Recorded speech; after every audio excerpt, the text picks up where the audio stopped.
Okay, this is going to be my pretty quick review of the Marantz UD7007. So this is a universal player. I came out at the tail end of 2012, and the only reason I'm sticking up this review, I don't do a lot, is that I could find very, very little about this player on the net. Even a lot of what's on YouTube is just, a lot of, still image kind of reviews, and they don't tell you anything about the unit, really, its usability or its functionality. This unit, the recommended retail price of it is $1,200. I do not think it is worth $1,200, but that's for later. And I certainly didn't pay it like $1,200 for this. So, just getting quickly into it. Aesthetically, it is a good-looking player, a typical Marantz. The nice thing about this player is, if you look, they have listed high build quality, and by high build quality, I think what they did is they just doubled up the plates underneath, which gives this a pretty substantial, about 16, 17 pounds in weight, I would reckon. So it does feel a good bit more robust than many of their other devices. Certainly, if you're familiar with the UD7006 or indeed the BD7004, it's a much more substantial feeling and looking player. It still has those annoying plastic end caps. Like Marantz, if you're listening, change that. Like, it really does look bad. If you expect people to drop a lot of coin, you need to put the materials into the product. And like Oppo, for example, are a great example of that. Even something like the BDP103, it's a beautifully made player, and its ORP is half the price it is. Anyway, if we get to the back, we've got dual HDMI outs. We've got our Cat5 cable going in there for our network functionality. It's not gigabit connection. We've got twin RCAs. And very, very nicely, we've got two balanced outs, which is a really, really nice addition on this player. We've our digital out down here, no optical out on this model. And we've got our remote control in and outs. We have an RS-232 port, and we've got a full-size power port over here, which is quite nice. Aside from that, there's, typical of any mid-range Marantz, there's no kind of bronze screws on this particular model and that, so it's designed really to go with some of their, the SR7007 or the AV7701 and that ilk. It's that type of player. It's not a reference class player, and it's not marketed as such. It's marketed for its ability to play a wide variety of different formats. And there is some nice touches on this player.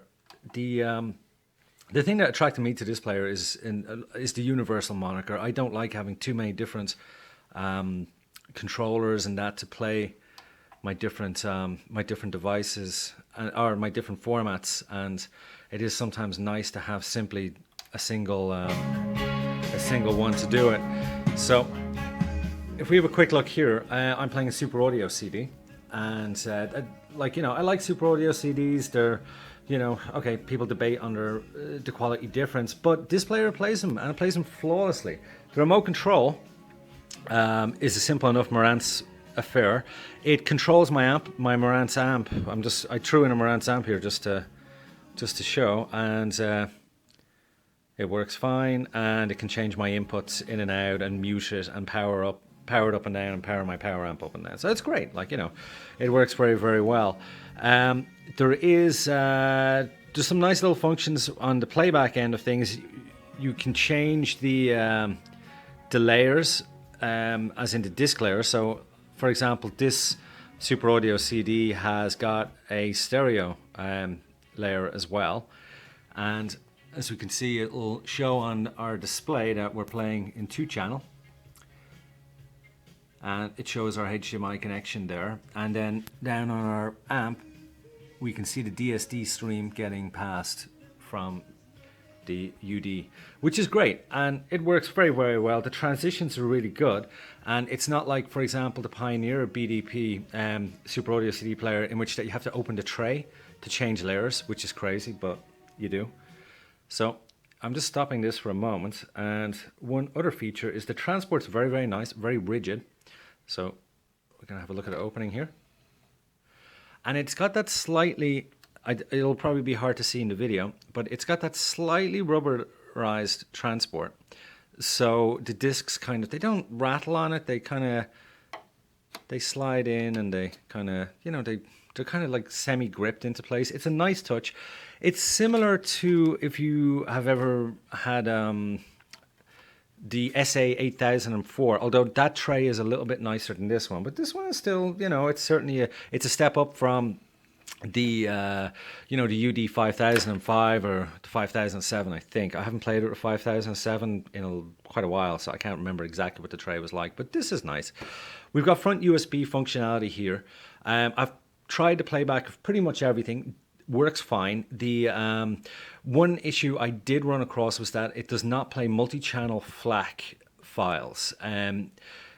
So some stuff that you might have ripped down from like multi-channel Super Audio CDs does not work. It does not play DSD streams either, whereas the the twin Oppo current models do, but they have lost functionality, the Oppos that is, of playing these. And this is a SACD-OR, which you can create from DVD, a DVD OR and an ISO of a Super Audio CD. Now, a lot of players have recently, firmwares have changed and they've locked down that functionality so they can't play it. For example, the Sony S590 and the S790 have both lost that functionality, I think back in June, due to firmware upgrades. So that is really one that, if you're big into your SACDs and you have a big collection of SACD ORs, this is a great player for you. And it has analog outs. Another player that does all that is actually the Pioneer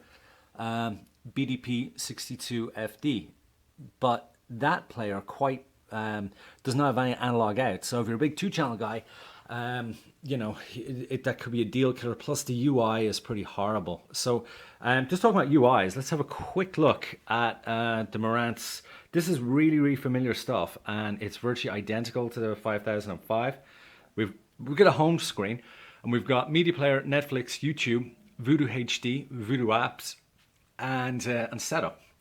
So, and that's it. And there's not a huge amount there.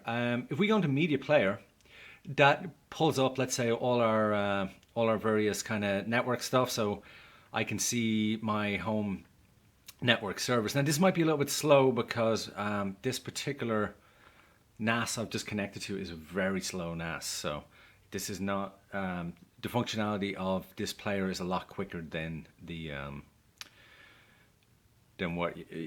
is the NAS that's holding back the speed here. But I've tried to play back of pretty much all music. It works well. FLAC plays in all its incarnations, aside from, as I said, the multi-channel job. MP3s, WAV files, all that stuff plays really, really nice. The GUI is quite basic. It's not going to set the world on fire.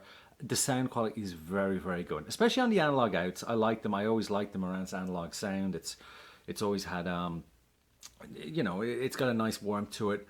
I prefer it certainly, let's say, to the digital output from my Pioneer unit. So if we go into, let's go into a folder and just, this stuff plays pretty quick.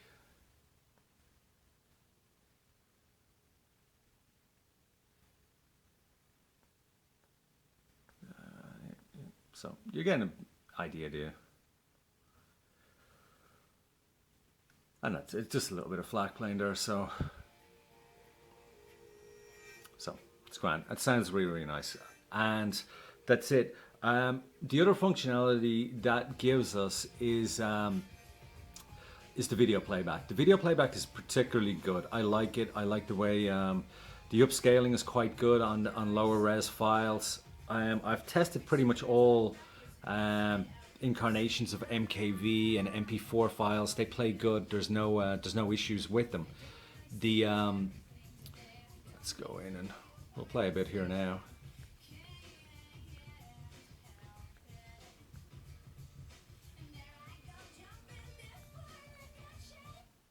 Like here's a TS file, so it's like a 1080p file. It's over 4 gig, quite big. I'm sorry about the video quality. I'm on a phone today because my camera wasn't charged. So again, the rendition really over the network is very, very good. It looks good. It has no problem. There's no choppiness in playing back any of these files. They work exceptionally well. So you've got kind of 5 speeds of fast forward. If you look at the top left, you can see the a real nice feature is like you can see that this is passing the Dolby Digital soundtrack, and again it sounds really good. Because this is playing over HDMI, I can't really hear any sound difference, I say, between this and a lower end player, but the video is crisp, it's nice, it's very filmic, looks good. So in that respect, I'd certainly give it the thumbs up. The other networking functionality, Netflix is fine. It's like any Netflix app. It takes a while to load. Like, I have a pretty quick network, but let's see how long it takes to power up. Really, these days, I've been using a Chromecast on the Netflix end, and I find the Chromecast to be it's a nice, very quick, simple interface that works exceptionally well. So one thing Marantz could have changed is that when you're on a network functionality, all you see is this kind of stream on the front, the same as when you're playing MP3s. I really don't know why they don't make the front displays maybe 2 inches bigger and then let the actual player itself show the CD it's playing or the stuff. It would make a nice difference. So that's it. I don't know.